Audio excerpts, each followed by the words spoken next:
నమస్తే అండి, ఎలా ఉన్నారండి? అంతా బాగున్నారా? నేను కూడా బాగున్నానండి. మరి నేనైతే వచ్చి నెల 15 రోజులు అయ్యిందండి మా పాపాళ్ళ ఇంటికి వచ్చి. అప్పుడు మీకు ఈ వీడియో తీసి పెట్టాను. ఏం మొక్కది? డ్యాగన్నా డ్యాగ్రన్ అంట. అంటే మళ్ళీ ఇలా కాదండి అలాగా అని నా పిల్లలు నాకు సర్ది చెప్తున్నారులేండి, తప్పు లేదు. కానీ మరి అయితే నేను చిన్న మొక్క కొనుక్కుని చిన్న కుండీలో పెట్టాను. అది ఎంత ఎదుగుతుందో ఎలాగ ఎదుగుతుందో ఏమీ నాకు తెలియదు.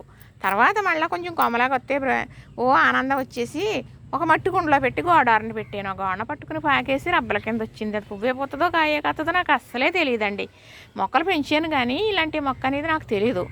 అయితే ఆఖరికి ఏంటంటే మొగ్గలు వచ్చింది. చక్కగా 4 కాయలు 3 కాయలు కోసుకున్నాం అనుకోండి. ఆ ఇంట్లో నుంచి కదలటం అయ్యింది. కొన్ని కొమ్మలు తినగలిగాను కానీ మొత్తం మొక్క కదపలేకపోయాం. అయితే మా పాపలిద్దరికి ఇచ్చాను, అలాగే తెలిసిన వాళ్ళకి కూడా ఇచ్చాను. మరి కాసినవి నలుగురికి కాసినవి అండి. 4 కొమ్మలు పాతుకున్నారు. అంటే ఇలాంటివి కూడా పెట్టుకోవచ్చు. అంటే కొంచెం మనకి అవకాశం ఉండాలన్నమాట. నేను అదే అంటున్నానండి. ఇక్కడ పిల్లర్స్ ఉంది, దీనికి దాపు పెడితే మరి దీనికి సపోర్ట్ ఉండాలండి. ఎప్పుడు ఈ డ్యాగ్రన్ మొక్కకి సపోర్ట్ ఉండాలన్నమాట. ఇది తర్వాత మనం కదపటం మన తరం కాదనమాట. మా పాపకైతే ఎన్ని కాయలు కాసింది? 7 కాయలు కాసిందటండి ఇప్పటికి. మరి నేను వచ్చినప్పుడు 3 కాయలు చూపించాను, ఇంకా మొగ్గలేదు. ఒకటైతే మొగ్గ వచ్చింది కదా. మరి ఆ మొగ్గ కాయ కాసి పండు అయిపోయింది. ఇప్పుడు కోసే విధానం కూడా మీకు నేను చూపిస్తాను. మరి మా పాపాలు పెట్టింది చూసారా? మరి దీనికి బలం సరిపోవాలి. నేను ఏదో సరదాగా మళ్ళంటూ గుచ్చేసి వెళ్ళిపోయానండి. ఇదేమో పెద్దగా అలివేసింది. మొగ్గలు ఎక్కువ పూసేస్తుందని మొక్క తీయలేక ఇష్టం లేక అలా ఉంచేసారనమాట.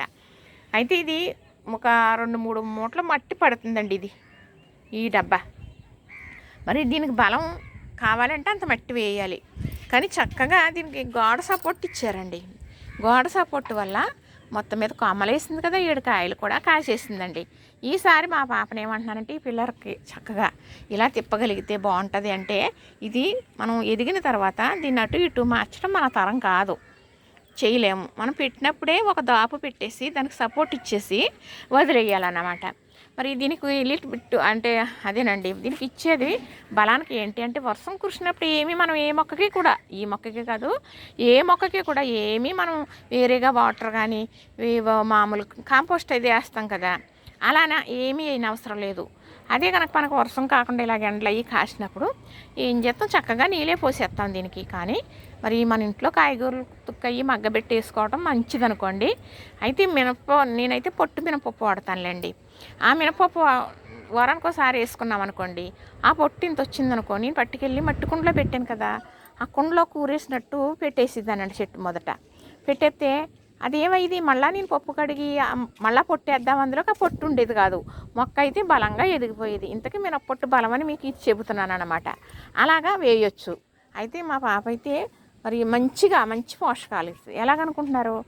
పేడ రప్పిస్తుందండి. పేడ తెచ్చిన తర్వాత ఒక 4-5 రోజులు పక్కన పెట్టించేస్తుంది. తర్వాత నీళ్ళు వేసేసి అందులో ఓ 10 రోజుల నుంచి ఎత్తది. అప్పటికి చక్కగా పోషకాలు అనేవి అందులోకి లభిస్తాయి అన్నమాట. అవి మొక్కలన్నిటికీ కూడా ఇచ్చేస్తుంది. అలా ఇవ్వడం వానపాములు పుచ్చుతాయి. వానపాములు పుచ్చితే మట్టి గుల్ల అవుతుంది. మట్టి గుల్ల అవుతే మొక్కకు బలం వస్తుంది. ఇది అందరికీ తెలుసని అనుకుంటున్నాను, మొక్కలు పెట్టుకునే వారికి. ఇలాగా పెట్టుకోవాలన్నమాట. మరి మళ్ళీ రంగు మారింది ఇది, ఇలా పండు రంగు వచ్చిందనుకోండి, అప్పుడు మళ్ళీ మొగ్గలేసి పువ్వులు పూసి కాయలు కాస్తుందని ఆనవాళ్ళు. నాకైతే అలా జరిగింది. సరే, ఇప్పుడైతే చక్కగా మనం వచ్చినప్పుడు మీకు ఇదిగోనండి మొగ్గ అని చూపించడం జరిగింది. అది కాయ పండు అయ్యిందండి. చూపిస్తాను ఉండండి. ఇదిగోనండి, ఇదే కాయ పండు. చక్కగా పువ్వు ఇదిగోనండి. నేనే రాలిపేసాను. అంటే ఇలా తీస్తుంటే ఊడిపోయింది. కానీ ముందే ఊడిపోతాయి, కానీ ఇది ఊడలేదండి ఇంతవరకు. నిన్నైతే ఊడిపోయింది. కాయ అయితే 1/2 కేజీ కాయ కాసినట్టు ఉందండి. అంటే లాస్ట్ ఇది ఒకటే ఉండటం వల్ల దీనికి ఒకదానికే బలం వచ్చేసి రెడీ అయిపోయిందండి. ఇదిగో చూసారా, పగుళ్ళు వచ్చేసింది. అదిగోనండి ఫ్రూట్స్ చక్కగా పగులు వచ్చేసిందండి. ఇదైతే కోసేస్తున్నానండి.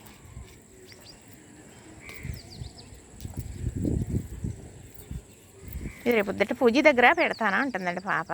ఇది కొంచెం ఇది వంగుతుంది, కోస్తానండి. ఇదిగో చూసారా చెట్టు ఇంతే.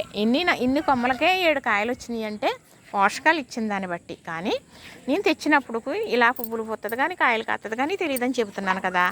అయితే ఇది కాయ కాసిన తర్వాత కోసుకునే వరకు కూడా ఇది రుచి ఎలా ఉంటుందో తెలియదండి నాకు. అంటే మా పాప కొంటదండి ఇక్కడికి వచ్చినప్పుడు. అవి సప్పగానే ఉంటాయి, పెద్దగా స్వీట్ ఉండవు. నేను బాగా కాసిన తర్వాత ఈ పండు చక్కగా మరి కోస్తే అండి ఎంత స్వీట్ అంటే మనం తేనెలో ముంచినట్టుగా అంత స్వీట్ అన్నమాట. మరి ఎవరన్నా మాకు కొమ్మ ఇవ్వండి అని అడిగితే మేము పంపించలేము చూడండి. దగ్గరగా ఉన్న వాళ్ళు వచ్చి అడిగారు అనుకుంటే తప్పకుండా ఇస్తాం. ఇది ఒకసారి ఇది కోసేయమ్మా, ఇది తిరగట్లేదు నాకు.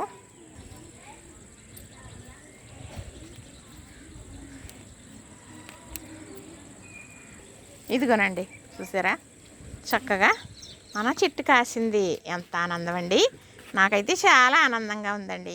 చిన్న కొబ్బరికాయ ఒలిసినంత పండు పూసిందండి, కాసింది కదా. మరి ఆనందమే ఆనందం. ఎందుకంటే నేను ఇచ్చానండి మా పాపకి. నేను కొని పెంచితే అంత మొక్క అయ్యి నాకు కాయలు కాసిన తర్వాత ఇంట్లోంచి కదిలిపోవాలంటే మొక్కలు కొంచెం ఇలాంటి కొమ్మలు తెచ్చుకున్నాను అన్నమాట. నేను తెచ్చుకుని చక్కగా మరి పిల్లలకి అయ్యి ఇచ్చుకోవడం జరిగింది. వాళ్ళకి కాయలు కాసినాయి చూసారా.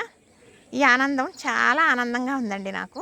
చూసారు కదా, నచ్చిందా? మరి నచ్చిందని అనుకుంటానండి. లైక్ చేయండి, షేర్ చేయండి, సబ్స్క్రైబ్ కూడా చేసేయండి.